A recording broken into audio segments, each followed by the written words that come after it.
Bir atomli spirt to'liq yonishidan 52,8 gram uglerod to'rt oksidi va 27 gram suv hosil bo'ldi. Spirtning formulasini aniqlang deyilyapti masala sharti bo'yicha.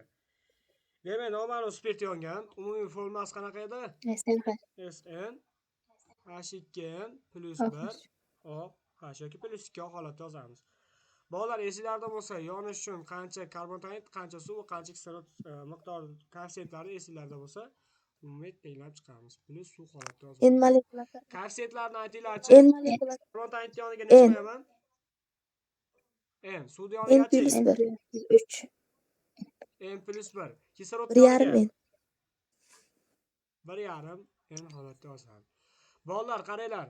52,8 gram uglerod to'rt oksidi ekan. Mana 52,8 gram. Bundan hosil qilibdi 27 gram suv. Masalan shart bo'yicha massa topish olmasak hisoblaymiz.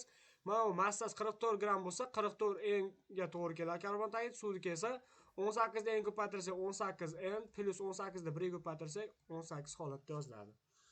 Proporsiya usulida ishlab qo'yishimiz kerak, hurmatli abituriyentlar. 44 27 ga ko'paytiringlar. 1188. 1188 qiymati bilan aytsangiz n holatda yoziladi. Teng 18 ni 52,8 ga ko'paytiring. 950,4 N. 950,4 n to'ppa-to'g'ri plus 18 yana 52,8 ga ko'paytirsa yana 950,4 kelib chiqadi. Ishorasi bir xillarni qisqartiraman. 1188 dan ayriyman 950,4 ni. 237,6.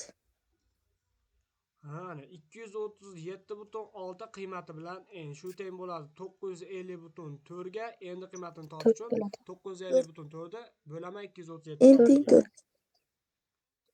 4. Qaysi spirt bo'ladi? Butanol. S4 H9OH butanol yoki butil spirti bo'ladi. Mana D javobga to'g'ri keldi. Keyingi hurmatli abituriyentlar 29-savol. Demak, 111 gram to'yingan bir atomli spirt degidratlanish natijasida 84 gram alken hosil bo'ldi. Shu spirtning molekulyar massasi qanday? Demak, 29 spirtdan SnH2n plus 2O. Bundan hosil qilamiz. Ichki molekulalar aro degidratlanish natijasida alken hosil bo'ladi. SnH2n. Umumiy massa topish formulasidan foydalanamiz. 111 dan 84 hosil qilsa 14n plus 18 dan hosil qilyapti 14n da. Bolalar, buni ham qaysi usuldan foydalanamiz? 111 ni ko'paytiringlar 14 ga. 1554 butun. Ana 1554 n teng 14 da 84 ga ko'paytirsak 1176 N. 1176 n plus 18 da 84 ga 1512. ko'paytirsak 1512. Bolalar ishorasi bir xillar qisqaradi. 1554 dan 1176 ni 378 N. Hop, taqriban 378 n bo'ladi. Shunda 1512 ga. Endi qiymatini topish uchun 1512 ni bo'lamiz 378 ga. Endi yana butanol degan javob chiqadi. Endi massa hisoblaysizlar. S4 H9OH. 74. Xo'p, massasini hisoblanglarchi. 74. Javobimiz A bo'lar ekan. Xo'p, hurmatli abituriyentlar, keyingi savolda ishlaymiz. Masala sharti bo'yicha 30-savol ekan. Quyida ishlaymiz 30-savolda. Etanol bilan natriy metanol reaksiyasi natijasida hosil bo'lgan vodorodni yoqish uchun 56 litr normal sharoitda havo sarf bo'ldi. Reaksiya natijasida qatnashgan spirtning miqdorini aniqlang. Esinglarda bo'lsa, OH dagi vodorod hisobiga boradigan reaksiyani aytib o'tgandi bu reaksiya bo'yicha, esinglarda bo'lsa.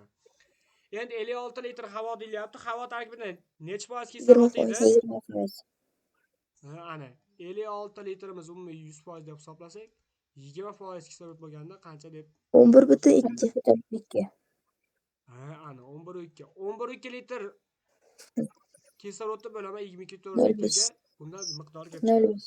0,5 mol bu kislorod miqdori. Demak, bolalar, vodorod yongan. Yonganda nimani hosil qilardi? Suv hosil bo'ladi. Suvni hosil qiladi.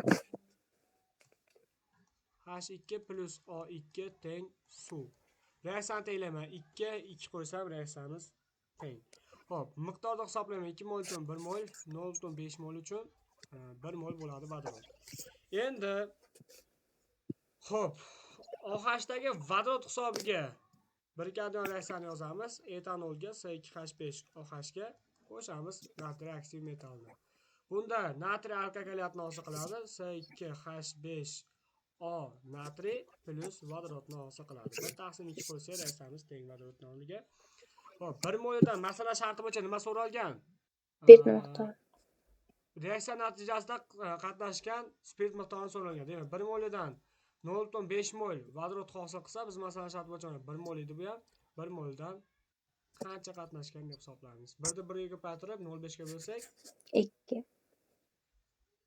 2 mol bo'ladi. Javobimiz A javob bo'lar.